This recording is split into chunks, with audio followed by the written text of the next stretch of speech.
বিশ্বের দুই সামরিক পরাশক্তি পাকিস্তান ও তুরস্কের সঙ্গে একটি ঐতিহাসিক ত্রিদেশীয় প্রতিরক্ষা চুক্তি স্বাক্ষর করেছে মধ্যপ্রাচ্যের দেশ সৌদি আরব।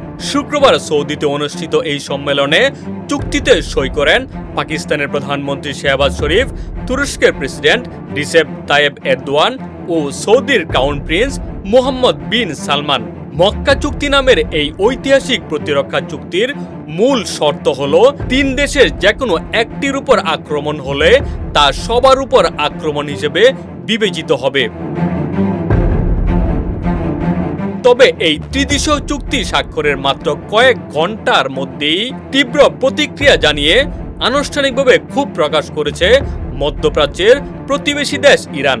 ইরানের পার্লামেন্টের জাতীয় নিরাপত্তা ও পররাষ্ট্রনীতি কমিশনের প্রভাবশালী সদস্য ইব্রাহিম রেজাই এই চুক্তির তীব্র সমালোচনা করে নিজের অবস্থান স্পষ্ট করেছেন।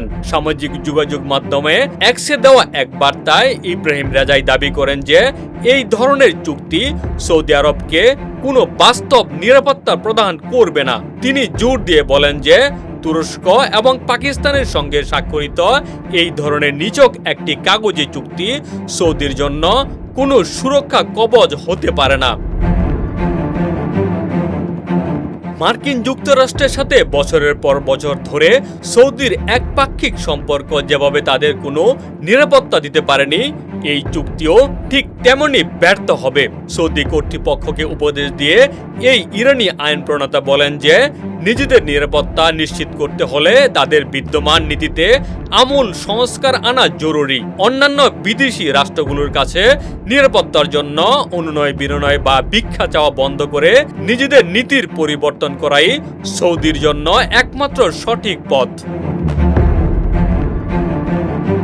সৌদি আরবের এই নতুন প্রতিরক্ষা উদ্যোগ মধ্যপ্রাচ্যের চলমান জটিল ভূ রাজনীতিতে নতুন করে এক গভীর অস্থিরতা ও উত্তাপ ছড়িয়ে দিয়েছে। তুরস্ক ও পাকিস্তানের মতো পরমাণু ও সামরিক শক্তির সঙ্গে সৌদির এই জোট গঠন আঞ্চলিক সামরিক শক্তির ভারসাম্যে বড় ধরনের পরিবর্তন আনবে।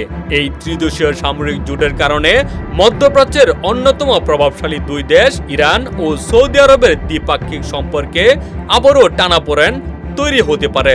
সৌদি আরবের এই ঐতিহাসিক প্রতিরক্ষা পদক্ষেপকে কেন্দ্র করে সমগ্র মধ্যপ্রাচ্যের নিরাপত্তা ব্যবস্থা ও আন্তর্জাতিক কূটনীতি এখন নতুন মোড় নিতে যাচ্ছে। ডেস্ক রিপোর্ট, বাংলা বাজার পত্রিকা।